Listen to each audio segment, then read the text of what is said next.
Hello students, welcome to second lecture of structure of atoms. So in previous lecture we discussed about some introduction part of the unit, and now we will discuss about discovery of subatomic particles. So today we will discuss about discovery of electron first. So in previous lecture we discussed about Michael Faraday's practical, which shows that electricity, when we pass the electricity from the electrolytic solution, it gives some chemical reactions on the electrodes. So now let us move. So in mid 1850, many scientists, mainly Faraday, began to study electrical discharge in partially evacuated tubes known as cathode ray discharge tube. That means they use a glass tube, and they try to remove gases present in it, and they try to that means they try to create vacuum inside it as much as possible, but pure vacuum is not possible. So partially evacuated, that means it still have some gases but at low pressure, and they gave it name cathode ray discharge tube. Why they gave it name like this, we will discuss in description of practical. So it is depicted in figure 2.1. So this is the cathode ray tube.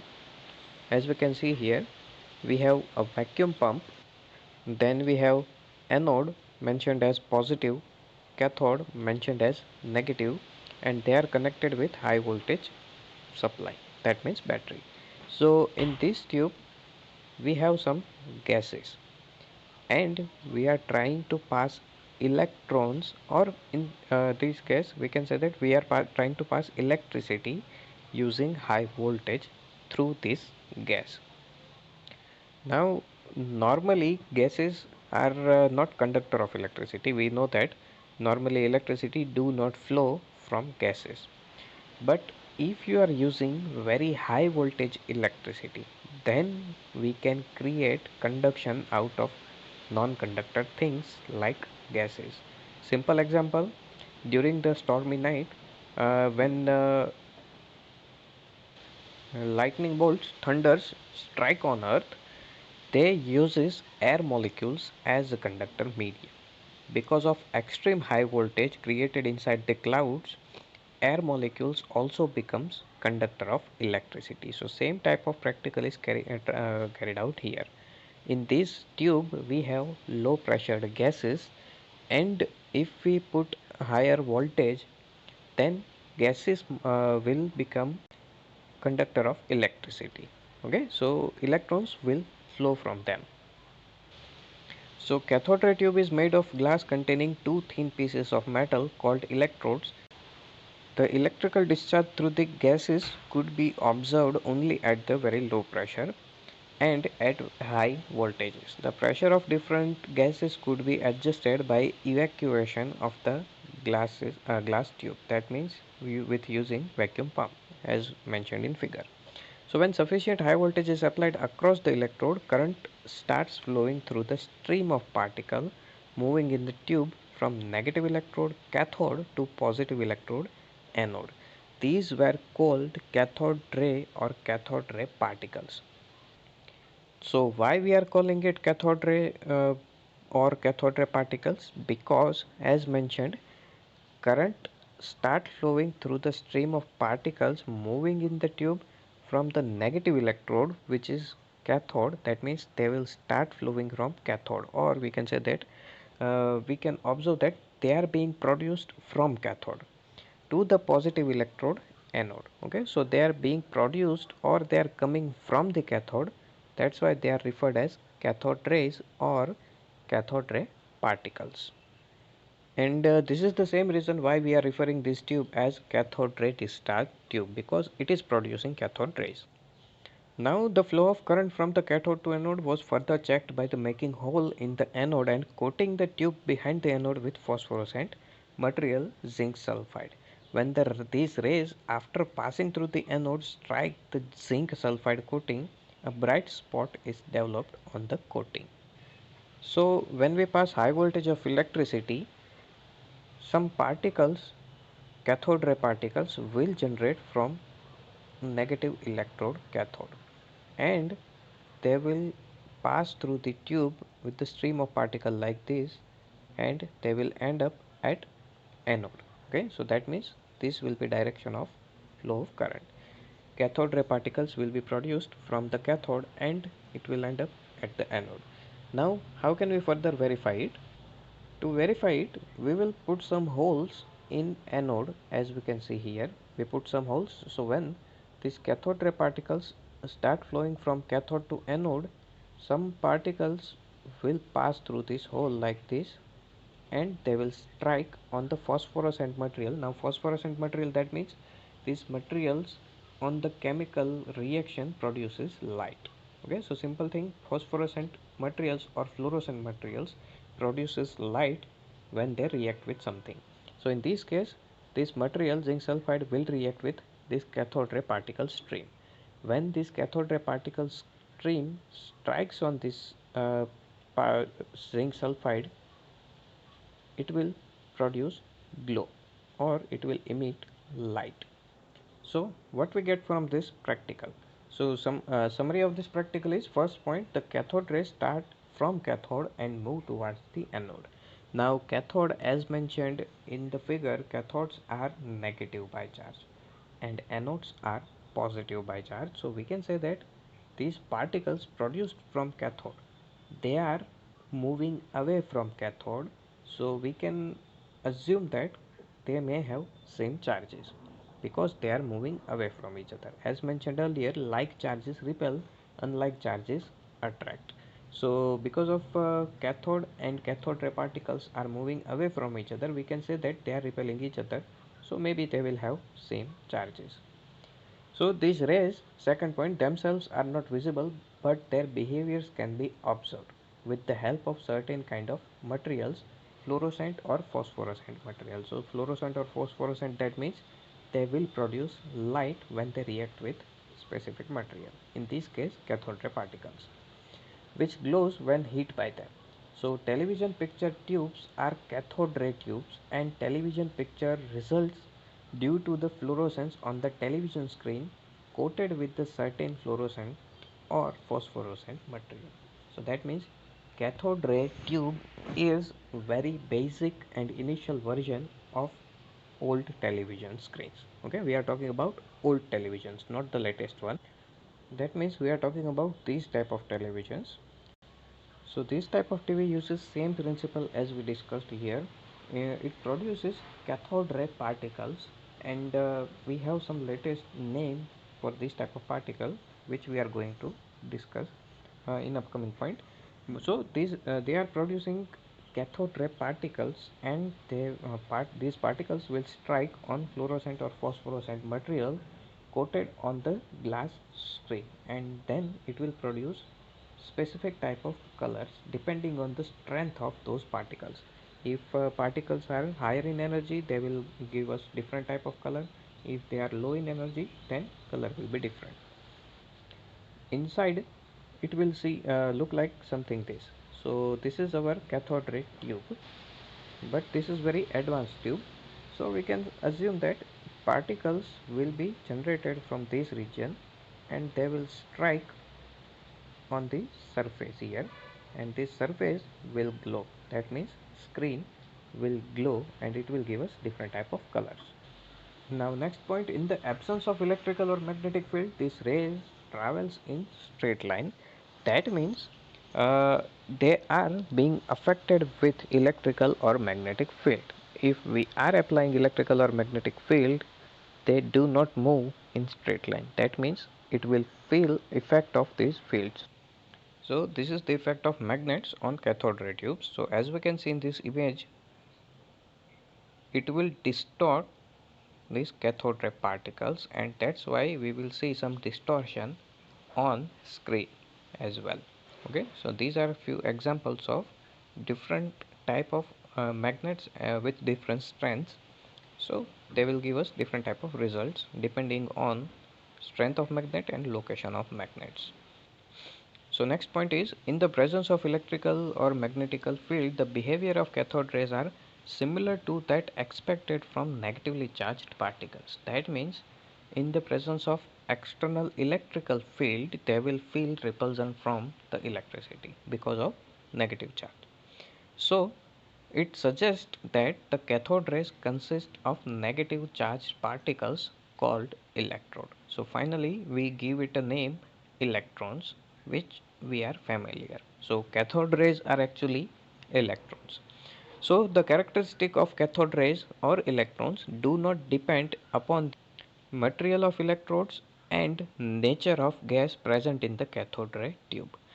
What this point represents? It represents no matter which gas is present inside the tube, whether it is hydrogen, helium, lithium, carbon dioxide, doesn't matter, and no matter which metal is used as electrodes, that means ions are used, or copper is used, or gold is used, all of them will give us same type of result. That means all of them will produce electricity, all of them will let pass the electrons or cathode ray particles, and screen present at the end of the anode, that means fluorescent screen, will light up. So that means it do not depend on the material used in the electrodes or gases filled inside the tube. Thus we can conclude that electrons are basic constituents of all the atoms. Now our next point is charge to mass ratio of electrons. So in 1897, British physicist J.J. Thomson measured the ratio of electrical charge E, the mass of electron Me, by using cathode ray tube and applying electrical and magnetic field perpendicular to each other as well as the path of the electron. That means if path of electron, let us assume it is present on x-axis, then electrical field will be on y-axis and magnetic field will be on z-axis. So that means all of them are perpendicular with each other as mentioned in figure. So as we can see in this figure, we have slightly modified version of cathode ray tube. So this is our cathode and this will be our anode with puncture or hole in it. So that means initially we discussed only this portion of cathode ray tube. Okay, this is our electrical source. So when we pass the electricity, cathode will produce cathode ray or electrons and they will pass through the gases present in it and they will collide with anode, and some of them will pass through the hole inside the anode. Okay, and they will end up on the fluorescent screen. Now we have perpendicular magnetic field here. Okay, and again perpendicular electrical field here. Okay, so because of effect of this magnetic and electrical field, cathode ray will divert its original path. As mentioned in conclusion part, they are affected with the electrical and magnetical field. Okay, so these are the results observed when electrical and magnetical fields are applied. So let us discuss them first. So when only electrical field is applied, electrons deviate from their path and hit the cathode ray tube at point A. Similarly, when only magnetic field is applied, electrons strike the cathode ray tube at point C. But by the careful balancing the electrical and magnetic field strength, it is possible to bring back the electrons to the path which is followed in the absence of electrical or magnetic field, and they hit the screen at point B. So what they are trying to say is, when only electrical field is applied, so it will change the direction of the cathode ray particles without any effect of external fields. Initially they are moving in straight line as mentioned in speculation. So this is without effect of any external fields. Now when we pass only electrical field, new path will be this. That means they will collide at point A. Now we are shutting down the electrical flow and now only magnetic field is applied. So when only magnetic field is applied, again direction will deviate and now these particles will collide at point C.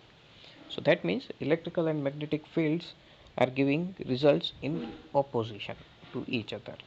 So when we carefully balance the electrical and magnetical field, they will divert the line, but because of equal effect from the both side, we can get the original path back. That means they will collide at point B when carefully both electrical and magnetical fields are applied.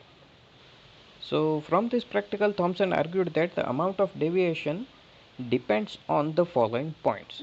Okay, so first point is magnitude of negative charge on the particle. Greater the magnitude of the charge on the particle, greater its interaction with the electric or magnetic field, and thus greater is the deflection. So what it's trying, it means that suppose we have particle, two different particles, and the only difference between them is charge. One is comparatively lower in charge and second one is comparatively higher in charge, and everything else, mass, size, etc., they are same. So particle having less charge will feel less effect of external electrical field or magnetic field. So that means suppose we have comparatively less charge containing particle, so it will collide at this point. Let us call it A dash. And if we have particle having comparatively higher charge on it, that means it will feel more attraction or repulsion from the external charge because it has higher charge. So it will deviate even more. Suppose here, let us call it A double dash. So particle having low charge or less charge will deviate comparatively less, and particle having more charge will deviate even further. Second point is mass of the particle. So we can understand this point easily.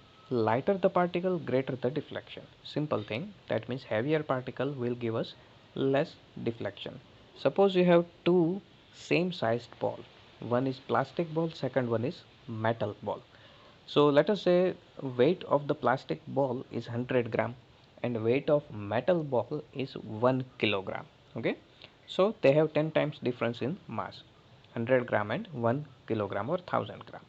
So when they are moving in straight direction with same velocity, and when we apply force on both of them, heavier ball will move comparatively less, or it will deviate comparatively less from the lighter ball. Okay, lighter ball will deviate more and the heavier ball will deviate less when we applied same force. So same type of observation will be done here.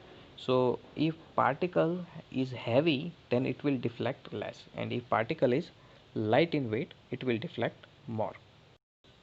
And the third point is the strength of electrical or magnetic field. So obviously, if the strength of electrical or magnetic field is more, deviation will be more, and if strength is less, then deviation will be less. And as we increase the strength, deviation will also increase. Okay, so these are the arguments given by the Thomson, and using these points we can predict the mass of the electron, charge and mass ratio actually of the electron. So by the carrying out accurate measurements on the amount of deflection observed by the electrons on the electrical field strength or magnetical field strength, Thomson was able to determine the value of E by me, that means charge by mass of electron, and which is 1.758820 into 10 raised to 11 C kg inverse. Now C represents coulomb, which is the unit of charge. So that means 1.758820 into 10 raised to 11 coulombs per 1 kilogram. Okay, so this will be mass, charge upon mass ratio for the electron. And electrons are negative in charge, so charge of electron will be minus. That means this value is actually negative, minus 1.758820 into 10 raised to 11 coulombs per kilogram. Okay, so next point is charge on the electrons. So from the above experiment, we can find the relationship between charge and mass of electron, but we do not know about specific charge of electron and actually mass of electrons as well. Both of these values are actually unknown for us. So let us move on. So R.A. Millikan devised a method known as oil drop experiment 1906 to 14 to determine the charge on electrons. He found the charge on the electron to be minus 1.6 into 10 raised to minus 19 coulomb. The present day accepted the value of electrical charge is minus 1.602176 into 10 raised to minus 19 coulomb. So that means you can see that Millikan carried out his practical in earlier 20th century, that means from 1906 to 1914, and at that time without any latest instruments, technologically advanced instrument, he gave us this value. And right now this value is extremely close to the value he discovered more than 100 years ago till this date. Millikan found the value of charge of the electron, and using the equation of Thomson we can put the value of charge in the equation, and we can find the mass of the electron as mentioned in this calculation. So from this calculation our mass of electron will be 9.1094 into 10 raised to minus 31 kilogram. This will be the mass of single electron. So this is the oil drop experiment of Millikan. So this is simple instrumentation, a representation of simple instrumentation of the oil drop experiment. So what is going on here? So with the help of atomizer, that means this instrument, now atomizer is a simple spray. We all know the simple mechanism of spray or perfume bottles. When we press it from the top side, it will sprinkle mist of liquid inside it. So same type of spray is being used here. That means atomizer is being used to produce small tiny droplets of oil.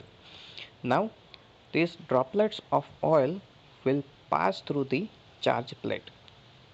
We put a hole inside it, so this droplet will pass through this plate and they will end up between these two plates. That means we have a positive plate upward and a negative plate at the downside.